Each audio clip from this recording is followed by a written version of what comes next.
What's up everyone, welcome back to the channel. My name is Pilillo and today I'm bringing you my review of Wuthering Waves. I want to discuss the good, the bad and the ugly. But before we do that, let me start with the context. So far, I am level 35, my data bank is almost maxed out, my trophies are a bit more than halfway through, and then my exploration level is I completed 1 and 2 zones, almost 3. And I started as a free-to-play player, and as a free-to-play player you can complete the whole story, and then I went full on whaling to the point that I have level 5 sword and resonator level 5. So that's the level of whaling that we're talking about. Okay, so let's start with the ugly. What do I think about things that I'm not really convinced about? Well, there's only one thing, which is the writing. The story was great. I mean, it was okay. It was good. It was fun, but not like groundbreaking. I didn't see any major character development, any major plot that will keep me like, holding my seat. I saw something entertaining, something like that could be like a 6.5, a 6. I saw good foundation and a good world building and introduction to what this could be, but I would love to see way, way more. Now, the key thing about a game is the gameplay, right? So that's something for me, that's the good thing. The good thing about the game is the gameplay. Like, it's so smooth. I love exploring the world. I love farming echoes. The whole experience is just beautiful. Like, and the combat is fantastic. The combat for me, exploring is a 9 out of 10 because sometimes parkour gets a bit nasty, and the combat for me is another 9 out of 10 because sometimes the camera is so-so. Now, at face value, the combat is only, oh, you can dodge and you can parry, and there's like an action RPG, okay, cool. No, that's only at face value. There's way more than that. So there is like team compositions. There are like a huge in-depth knowledge about how every skill matches with another skill and how you can do the combos once you like use one unit and then another unit could improve their performance. There is a lot of in-game knowledge. There is like cancellation of animations, which is really, really important. The whole ecosystem is really, really important. How you swap units at the right time, how you get the most out of your combos. Like, there are so many things to master here, and you will see now how like a gameplay with a skill issue, right? You're gonna see a gameplay that is not really skillful yet because I haven't mastered the art of this game, even as a whale. So this is proof that you don't need to whale in the game. You need to know your mechanics. Now, on the good thing, for sure, the gameplay, the combat, the exploration. I love it. The colors as well. The units, how they design, that's amazing. That for me is like a 9 out of 10.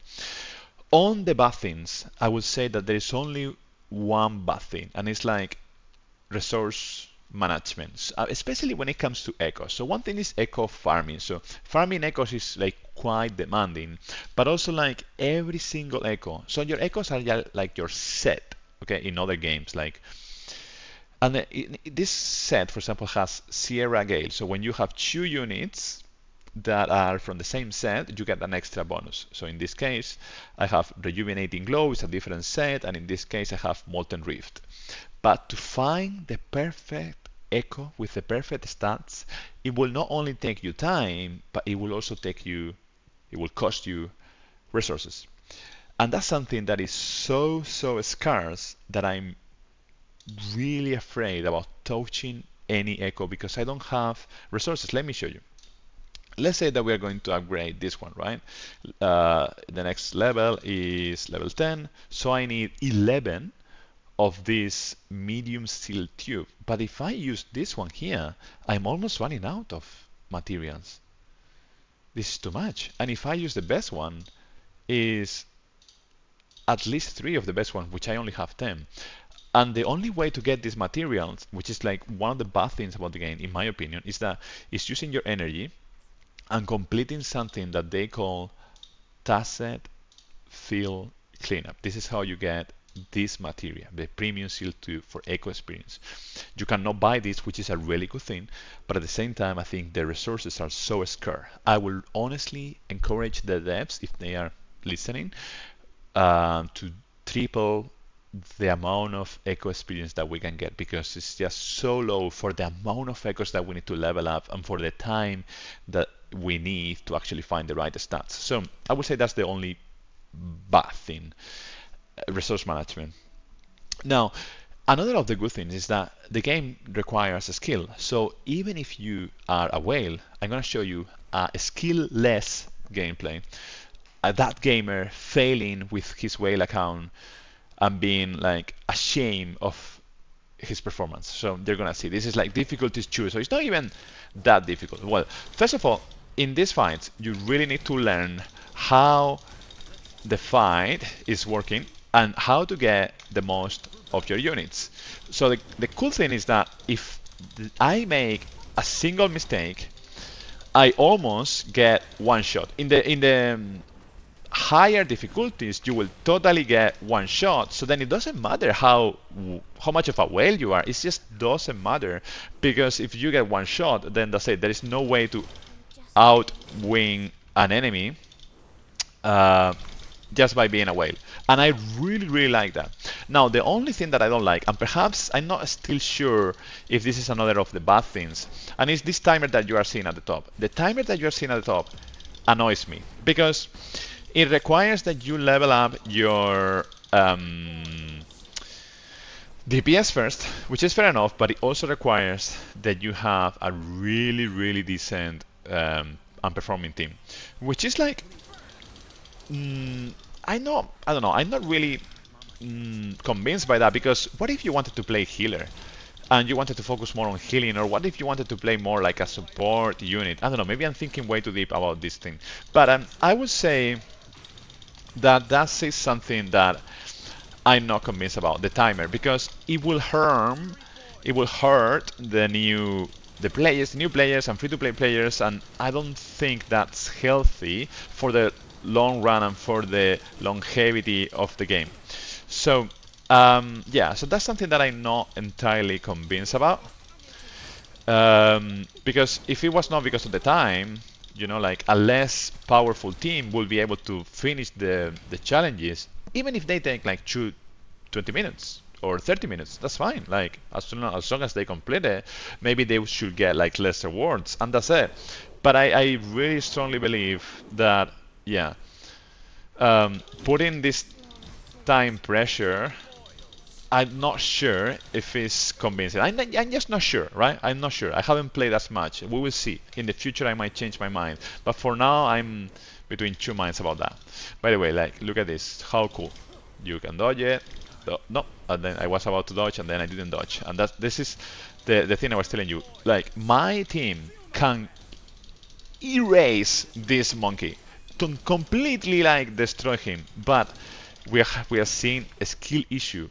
I still haven't mastered the fight. I still haven't mastered where to dodge. So in that sense, is quote unquote like Dark Souls, but only quote unquote because of this timer, and which is the thing that I'm not convinced about. Anyhow, as a recap, really love the game. Really love how you need to be like swapping units and learning the mechanics and improving your own mechanical skills, like, you know, getting the most out of your units, and oh freaking hell.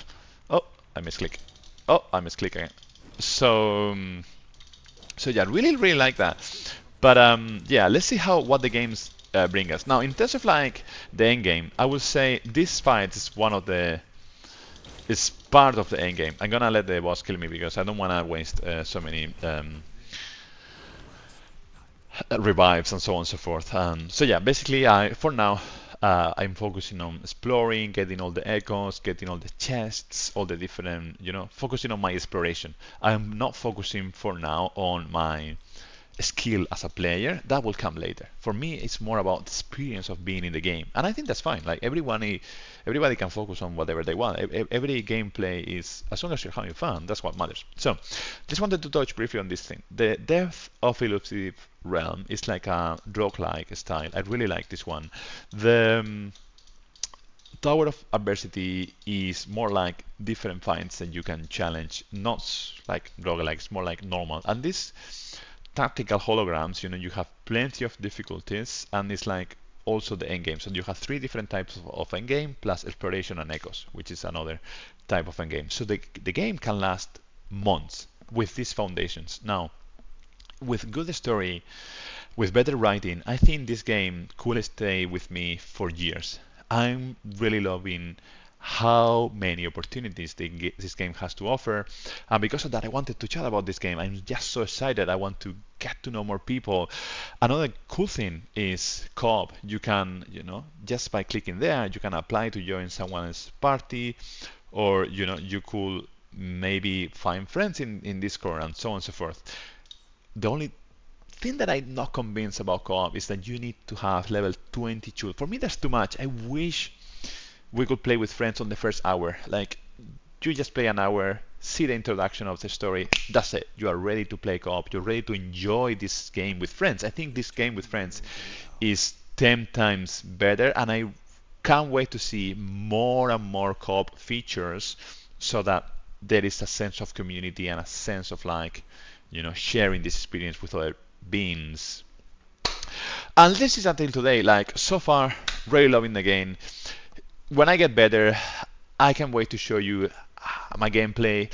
I will be showing you my pulls. I started as a free-to-play player. I'm going full on whale. My strategy as a whale is to save now until the future. I think with Jian, I have way more enough units. I'm not dying because I'm missing weapons or copies of the units. I'm dying because it's a skill issue, and this is the thing I really, really like.